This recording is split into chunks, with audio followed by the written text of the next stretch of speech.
Alright, so I guess this is the start of my 2-night camping trip. I have about 35 pounds on my back, and then I'm just carrying in hand, see if I can get in shot, that school backpack full of about 20 pounds of food and water. I'm planning on using the lake to get more water than that, but that should be enough water for tonight. I'm not planning on hiking very far with this setup. Carrying a backpack on the side sucks. And yeah, hopefully I find this Nordhouse lake soon so that I can set up camp. Alright, I had to get some video footage of this before the sun went down. So I think I just about found my spot. I just need to figure out a good way to get to it. So I'm kind of standing in the middle of two lakes here. Here is all of my gear, and that is a hell of a lot of gear, but I didn't walk out that far to get here. It was only like a 15-minute walk. But yeah, I really like this spot because there's like this like bridge island thingy going between these two lakes. I'm guessing that's Lake Nordhouse. And there's this tiny little stream that's blocking my way right here. And honestly, I could jump over this, but I don't want to try to do that with my giant heavy backpack. So I'm going to go see if I can find some more logs and build somewhat of a bridge, because I just want to be extra cautious, because I really don't want to step in cold water, because that would make the rest of the time here really suck. So I'm going to do that before the sun goes down. Oh, and I'm going to camp kind of in that area. It looks pretty cool to me. Alright. Alright, I think I found my spot, and the sun is about to go down. So, somebody has been here before, obviously, because here's a remnants of a fire pit. But the nice thing is that whoever was here last set up this really awesome bench right at sitting height. And here I am sitting out here now, and then check out my view. That is what I get to look out on as I am sitting next to the fire. So my only concern is that tomorrow is supposed to be windy, and I don't really want to try to deal with having a fire in high winds. That'd just be a pain in the ass. Plus, fire safety, there's a lot of dry grass over there. Luckily I did bring a little bit of a little spade, but not my good one. So that's going to kind of suck. I kind of wish I brought my good one now. I didn't realize that I would need to dig. But at least I brought a digging tool, just not a good one. So maybe I'll try to build a little bit of a firewall. Maybe I'll focus on doing that tomorrow, since tomorrow is supposed to be more windy. It's a little bit windy right now. You probably can't even hear me right now because it's probably windy. Alright, well I guess, shit, should I do shelter first or fire first? Oh, criminy. I don't know. I'm going to do one of those two. I mean, I guess I'm going to be working by flashlight pretty soon. So either way. So I guess I just got to get those two things done. Shelter and fire. Alright, let's do it. Alright, cool. So I just had to definitely get a video of that. Check that out. Alright, so I changed spots. This is where I'm camping tonight. Look how awesome that is. Sunset. Just like such nice woods. It's a lot better in here because there's a lot more trees, so there's a lot less wind. I also just love the look of all those fallen birch trees. Plus birch trees are a super good fire starter, so fire is going to be really easy tonight. And I found a spot over there where I'm going to use a birch tree as that right there. Birch tree, I'm going to use that as my bench to sit next to the fire. And I think in that bundle of sticks, I'm actually going to put my shelter inside of that and sleep in there. I'm not really sure why. I don't think it's going to block any wind or anything. Maybe I can like work on it tomorrow and make it even better for the second night so I'm really warm. I don't know. Just seemed like a nice spot. So yeah, my pack and stuff is over there. So I got to move all my stuff, my 2 packs, I got to move them over there. And then set up camp and cook myself some dinner because I'm starving. It doesn't look like my camera can really see much, but cleared out a spot to do a fire. Those are all half frozen and found on the ground, so those aren't going to catch right away. But I did find all of these sticks here that were standing vertically on a dead tree, and they're like super dead. So I'm hoping those with the birch bark that I found earlier, and I've kept in my pants too, or in my pocket in my pants, to keep dry and warm. Hopefully that'll light. So yeah, I just gotta find more fuel to keep this thing going, so that I don't have to scramble to find firewood when I'm just getting this thing going. Alright, let's get this damn fire before it gets too dark. Well, it's a beautiful morning, but it's fucking freezing. Like, super fucking freezing. Everything has a nice little layer of snow now. Just a little mist. It's not too bad. I knew it was gonna snow. Good thing I pulled myself up in my little shelter. At first I wasn't gonna build a shelter, but now I'm really glad I did. This helped a lot. But one lesson I learned that I had to learn the hard way, which I'm pretty sure I remember reading on the internet, but I forgot until last night. Self-inflating materials do not self-inflate in the cold. So that sucked. So that means the air mattress that I bought right before I left for this trip, I was like, oh, well, let's spend $10 extra and get a self-inflating one. That'll be nice. Except self-inflating doesn't work in the winter, so I was sleeping on pretty cold ground, so that kind of sucked. I'll see if I can fix it this morning. Here's my self-inflating pillow. I got my self-inflating pillow to inflate last night by pulling it into my sleeping bag and then warming it up, and then it inflated. I could have inflated it with, just my lungs, but then it gets some moisture inside, and then it would freeze, and then I'd probably be even more cold. So I'm going to see if I can self-inflate the self-inflating mattress by, I don't know, sticking it inside of my jacket or something before the next night, or just go home, because I don't want to sleep out here without a mat. If I have a mat, I think it'll be okay. That would help out a lot in staying warm, but yeah, I gotta fix that. And I gotta get water, and the lake is completely frozen now, so I gotta figure out how to get water out of a frozen lake. So yeah, wish me luck. Okay, so here's my fire. Sort of died down. I boiled some lake water, made some tea, made some hot cocoa, and some oatmeal. It is a lot of work keeping a fire going in the cold and in the wind, and I am both in the cold and in the wind. So this is really tough. But yeah, get like a scenery of my campsite here. No trails or anything around for quite a while.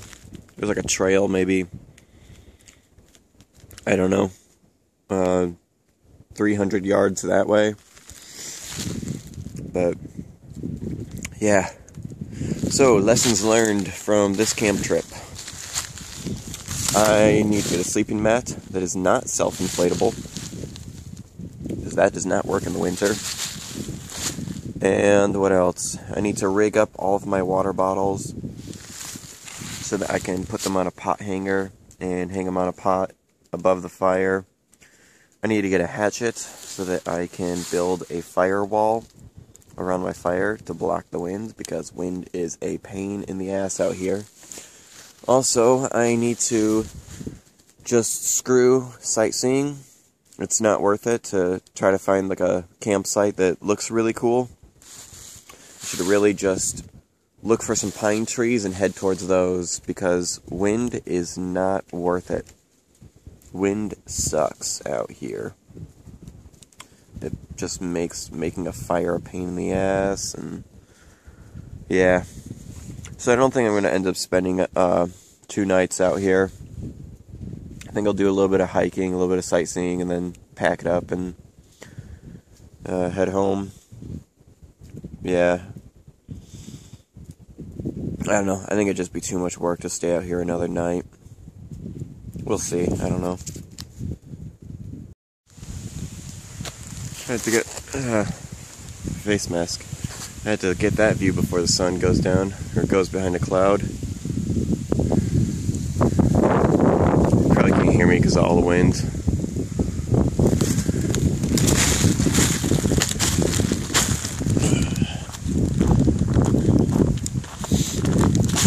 This is awesome. Yeah, can't find a clear path over there. Look at that lake. Totally frozen. My campsite is somewhere back in there. Boy, that doesn't sound good, does it? Somewhere over there. I'll be able to find it. It's fine. Ooh. Oh, that's a cold breeze. But yeah. Oh, dang, that's pretty. It stays like that. Well, I'm gonna try to hike around the lake.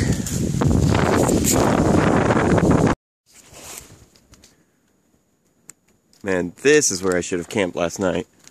Look at all these pines. There isn't even any wind over here. Check out that view. Let's see what's up here.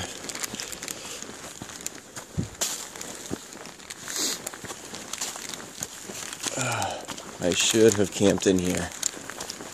Oh, these pines would have been so much nicer. There's like no wind up here. Son of a bitch. Okay, lesson learned. Pines are the best tree in the winter. Oh, and look, there's a valley too. Why did I not camp in that valley? That would have been so nice. There's not a single bit of breeze up here. Oh, now there's a little. I bet you there's not any down there. Oh, I should have camped in there. Maybe I'll move camp.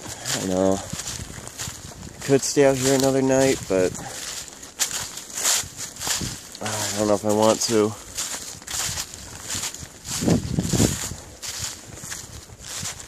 Yeah, that would have been really nice to camp in there. Would have been smart, actually. Oh, man. What time is it? I probably only have 4 hours of daylight left. It's not worth moving camp. And it's not worth staying where I was, because that cold, or that wind, is so irritating. Man, that's a cool view of the lake. I'm coming back here in the summer. I'm going to camp on that little island. Would have sucked in the wind, but would be sweet in the summer if I build a fire wall to stop the wind from screwing up the fire. Alright. I guess it's time to head back to the campsite. Alright. Back at the campsite. I hiked around the lake. Yeah, it definitely would have been better to camp in those pines, because it is substantially more breezy here. There's just a lot more wind in this area. So, yeah, I'm exhausted. I don't feel like setting up camp again. Starting another campfire, gathering more camp wood. It's too tiring. It's about 2 o'clock right now. I think I'm just going to rest up, get some food, and then pack up and hike out and drive home. So, yeah. First solo camping, pretty much in the middle of winter. Almost. Well, not middle of winter, but it was cold. Okay. Packed up. Drinking some hot tea. This thermos was worth the extra weight. I brought 2 of them, but I only really used 1. I probably would have used 2 if I stayed here another night, but I just did not want to stay here another night. I mean, potentially I could still go to that other spot that was a lot nicer, but then I'd have to, hike and then set up camp again. I don't really want to do that twice in one camping trip. So I think I'm just going to finish up my tea and then head back to the car and drive home. Okay, so I had to record this spot that I found. I don't know if it'll look as cool on camera. but it looks pretty sweet in person. Basically, I'm in like the middle of a valley that is a pond or swamp in the summer, but now that it's frozen, it looks really cool, and you could probably just walk over all of this stuff. I was actually thinking, man, this would have been a sweet spot to camp, and I think logistically, it actually would have been pretty good. If I hammock camped in here, it actually probably would have been pretty good, but then I started thinking about it, and that would be the spookiest thing ever to look at over here at night. Like, during the day, it even looks kind of spooky. But at night, that would just be freaky to be camping next to a frozen swamp. Just every time you look over there, you see that. Looks like a horror movie. Alright, so here is all of the gear that I took on this, what turned out to be a one-night trip. I don't know if I'll edit this into the end of the video or the beginning of the video, but I just wanted to break down all of my gear and talk about what worked, what didn't work, and what I'm going to change in the future. So I brought 2 packs with me because I originally was planning on this being a 2-person trip. My brother was supposed to go with me, but he turned out to be sick, so I ended up going alone. So there's my main pack. It looks ridiculously heavy. Let me get another angle so you can see everything I packed on there. I packed a bunch of stuff on there. It looks really heavy, but really it's more bulky than it is heavy. So that turned out to be more like 35 pounds, which is still kinda heavy. It's like medium range for backpacking. But what made it really, really heavy is I carried this pack with me, and this pack is what I kept my food and water in. I didn't have too much water in the beginning. I did have a decent amount to last me the first night, but I had to get more water in the morning. But then my food ended up being really heavy. I packed a little bit more food than I should have. I probably did pack the right amount of food if I spent 2 nights out there, but after the first night, I just, I wanted to make some changes to my gear, and I also wanted to change spots. I didn't like where I camped the first night. I really wish I camped in the middle of this valley that I found. I found a valley full of pine trees. That would have been a whole lot nicer to camp in because of the wind, but I ended up, I didn't want to pack up and relocate, so I just packed up and went home, since I would have been setting up camp in the dark for a second time, and I just didn't really feel like doing that. So, yeah, let's break down this gear. Alright, so I guess I will start off with the smaller pack, because that is simpler. This is just an old school backpack. I just carried this in my hands. I kind of did a lot of, let's see if I can get it on camera, kind of carried it on my wrist like that a lot. It was a big pain in the ass. I don't recommend this method unless you absolutely have to. Luckily, I only traveled about 3/4 of a mile on the trail, which doesn't sound like very far, but it really sucked carrying that in my arms for that 3/4 of a mile. But yeah, so there's 2 main compartments. Well, let me start off with this little outside thing. This is like from airsofting. I used to do airsofting quite a few years back. And this is a leftover piece of gear. It's like I believe it's like a clip or magazine holder. And I just stuffed a little, let's see if I can get it. Well, it's just a water bottle. I stuffed a water bottle in there.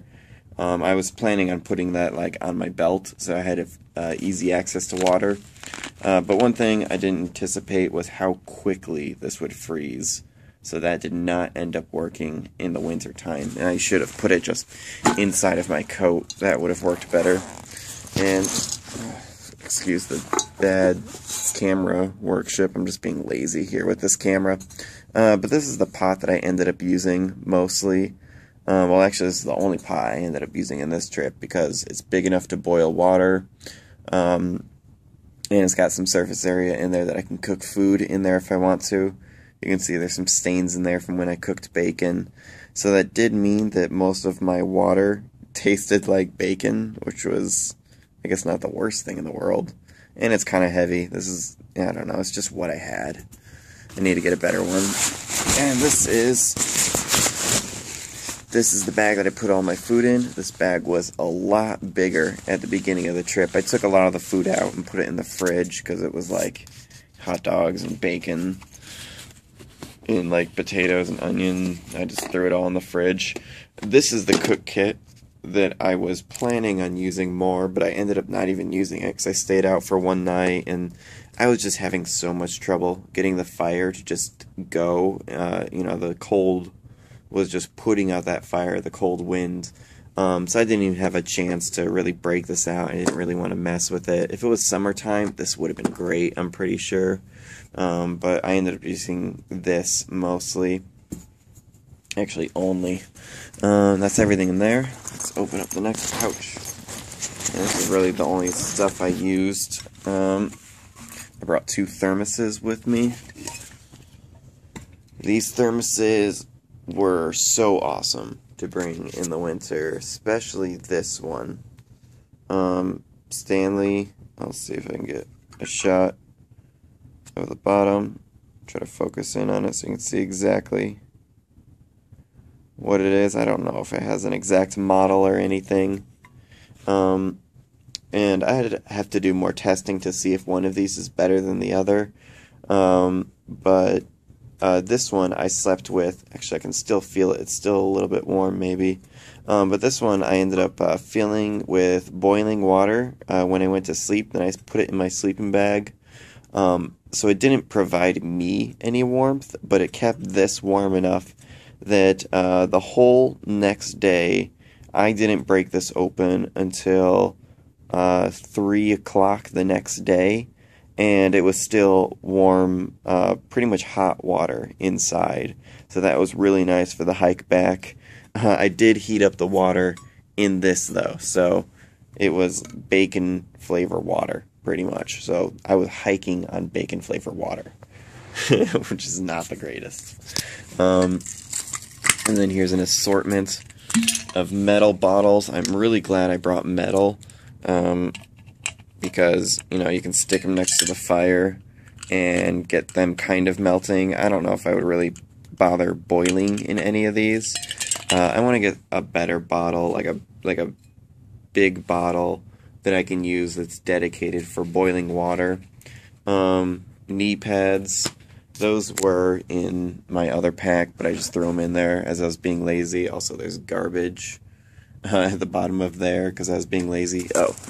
And my spork, can't forget that.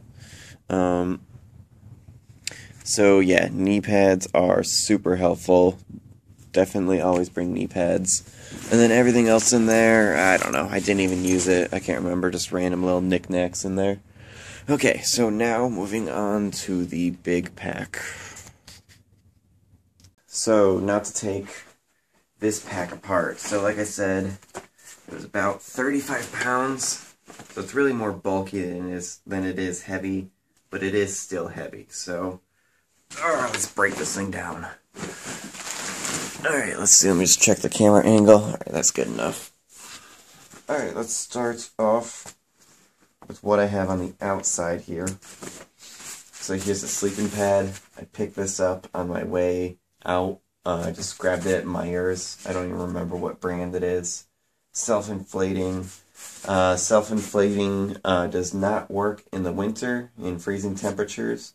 I have this, and you'll see in a bit, I have a self-inflating pillow. Both of them they didn't inflate like I thought they were going to. So, learned that lesson the hard way. And I could have blown it up with my breath, but I thought that would, the condensation would freeze. And, I don't know, I thought that would be bad. I'll have to find that out for future reference. But snow pants just rolled and bundled up in paracord. And then this, I pull it out here, tied to the outside with paracord. This was definitely very nice to bring.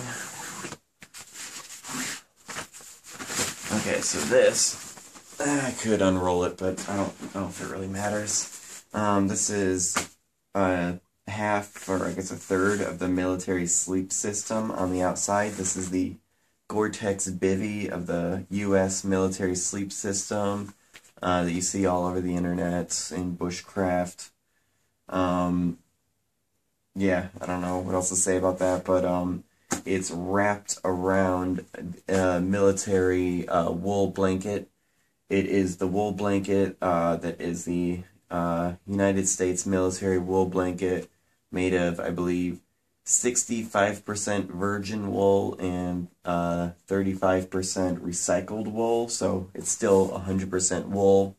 That blanket was so awesome. I'll pull that out in a minute and, you know, show it off a little bit, even though I'm sure everybody's seen it before, but that was so awesome. Having that blanket, it saved me. Here, stuffed on the outside, is my hammock. Didn't end up using it, but I thought it would be nice to have in case I wanted to set it up. I ended up not getting a chance, though, because I just didn't have enough time. If I spent 2 days out there, I might have.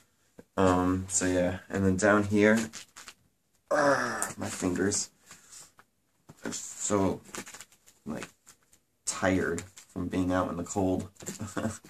This is just two, I believe, 8x10 tarps.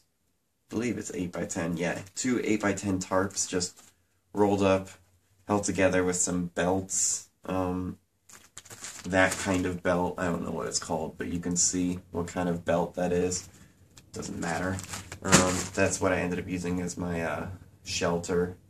It worked out okay. It kept me warm enough, but it kind of sucked that I couldn't, like, sit up inside of my shelter and, like, readjust my sleeping bag and get the wool blanket underneath me and wrap it around me. I couldn't get to my toes. It was, not the end of the world, but kind of sucked. I think I'm going to try to do a tent next time. This is my hobo stove. I guess I'll pull it out because it's kind of like a homemade thing. That was just rubber bands and part of an old shirt to hold it all together. But here's some fuel. I don't know if that's the best way to carry fuel, but it hasn't broken so far, so I think it's good. I think it's just isopropyl alcohol. And a little hobo stove. Oh, actually I have another one down here. Oh, that has fuel in it too. I didn't even know that was down here. I actually have two full hobo stove sets. Wow, that's actually kind of nice. Didn't know about that. I was taking gear I didn't even know I had. I didn't end up getting around to using this. I probably would have if I had like a designated wind block zone or something along those lines. But I never got around to doing that. I ended up just using campfire to heat up everything. I believe it's just some gloves. Heavy duty gloves, of course, in winter. Gotta have that. I'm not gonna do every single little item in here. Just gonna do my big items. Of course there's like gloves, hats, toiletries. It's not really worth seeing. Rope for hanging up the hammock. I want to get some better rope, or maybe some suspension system. Here I have, this is what I call my backup bag, full of just backup gear, and there's also a waterproof pouch that a bunch of stuff's going in, just in case, I don't know, there's like a ton of rain, or I drop my bag in a river, I don't know. There's more stuff in here than I need. I could definitely cut this down. Most of that's the bulk of an entire roll of toilet paper. I don't know, a lot of extra stuff. I was planning on camping with 2 people, so that might have come in handy if there's 2 people, but oh well. Just all my clothes wrapped in a trash bag, wrapped in what's it called? A pillowcase. Here's my self-inflating pillow. I really like this thing. It was just like $10 at Meijer's. I was able to get this to inflate that night by pulling it into my sleeping bag, and then once my body heated this up, then it inflated like it was supposed to. I still didn't want to use my breath to inflate it, because I thought that would just, the air would be moist and it would kind of, or like by the morning I would be like freezing, and I didn't want to go through that. but I did end up getting this to work, and it was nice having a pillow. I really, really like this pillow. The only downfall is that sometimes if you have it like under your blanket or something like that, or under your sleeping bag, it's kind of like using a bar of soap as a pillow. I mean, it's really soft, and you can adjust it to be harder or softer, which is really nice. It's really supportive for your neck. I have a really bad back, so it's important to me to have a really good pillow. But yeah, sometimes it slips out from under you because it's made of this like slippery material. But that also means that it's practically waterproof. So that's, you know, not that big of a deal to deal with, to have it be waterproof. And I gotta open up the bottom of my bag to get to this part. This is gonna be a pain to pull out. It's a little bit wet. Is it just cold? This is just cold. Alright. So this, I gotta come up with a better system for. I think I want to carry this on the outside of my pack from now on, or in a sled, or something like that. But this is the military sleep system stuff sack with just the black winter bag inside of the military sleep system. The green, what's it called, the patrol bag, is somewhere over there. I didn't bring it because I didn't think I would need it. I guess I really didn't need it. I was warm enough with this and the wool blanket, but the ground was really cold because this didn't inflate. I'll do some tests now that I'm inside and see if this is a good sleeping mat. I'm sure it's okay for summer, but it sucked in winter. It was better than nothing, but it was only, you know, slightly better than just sleeping on a tarp. So yeah, just military sleep system. So the whole military sleep system, this stuff sack, the black sleeping bag that's inside of it, and this Gore-Tex bivy is all part of the military sleep system. And then there's a green sleeping bag that goes inside of the black sleeping bag that I have over there, that I could have used, but I didn't. So yeah, I think that's everything. Where am I? Oh, open this up and see if there's anything interesting inside. Oh, I did bring a roll of newspaper, just on the off chance that I couldn't get a fire going. This did come in handy the first night because I didn't really feel like going around and finding tinder, and I also was having trouble getting my lighter to light in the wind and in the cold. I think in the future I'm going to put a lighter like on a necklace and put it inside my shirt to keep it warm, so that lighter works better in the winter. But also the wind was a problem, and it was hard getting birch bark to light. But I mixed the birch bark with newspaper, and that lit up right away. And then the next morning, I don't like using man-made things for tinder. So the next morning I did find some dry grass by the shore that I used as tinder, and that was and I combined that with birch bark, and that worked great. I didn't need anything else. I also have lots of these bundles of paracord. I gotta reorganize them and put them back all. Oh, here it goes. I have a pouch full of them. So this is a pouch just full of green and black paracord. These little bundles of paracord, that's the way to go.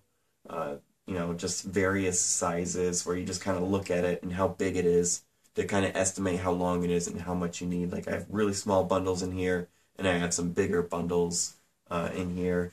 But yeah, putting them in bundles like that is so useful. It just makes sticking things on your pack so much faster, setting up your shelter so much faster. I don't know. I just think that's a really great way to use paracord.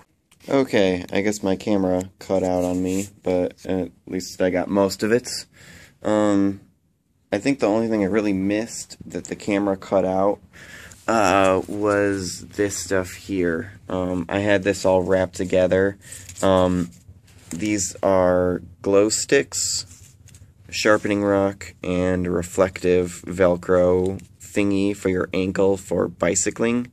The glow sticks, I had wrapped up. I wrapped this around it, just because the rock, my sharpening stone, is a little bit more rigid, and I wanted something rigid against these to keep them from accidentally breaking when I didn't need them to break. But glow sticks are really great for putting at your campsite at night. If you're going to walk away from your campsite, you break one, stick it on a tree, and then you walk away and you have a little glowing spot to signal where your campsite is. It just increases the chance that you're going to get back to your campsite fine. Honestly, I would advocate people not walking away from their campsite at night unless you really, really know the area, because it would just suck to get separated from your gear at night. And it's really easy to do that at night. And I'm actually, now that I think about it, I don't think these actually would have worked in freezing temperature. I'm not really sure. I'm pretty sure they wouldn't.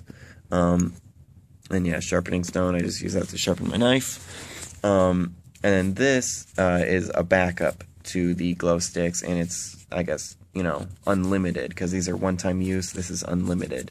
But this is a reflective band that is for bicycling. You wrap it around your ankle, around your pant leg, to keep your pants from getting caught up in your bike gears. But I use it for camping now. You just wrap it around a tree. It's Velcro.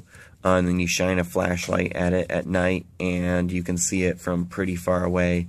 I'm actually thinking I'm going to go out and get more of these, because I really like these. They're pretty lightweight. I don't think, you know, that's something you would notice inside of your pack.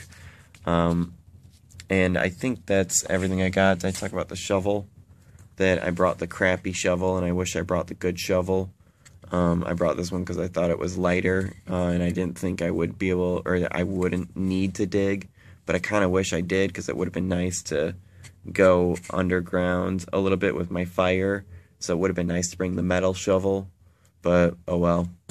My pack was already heavy enough.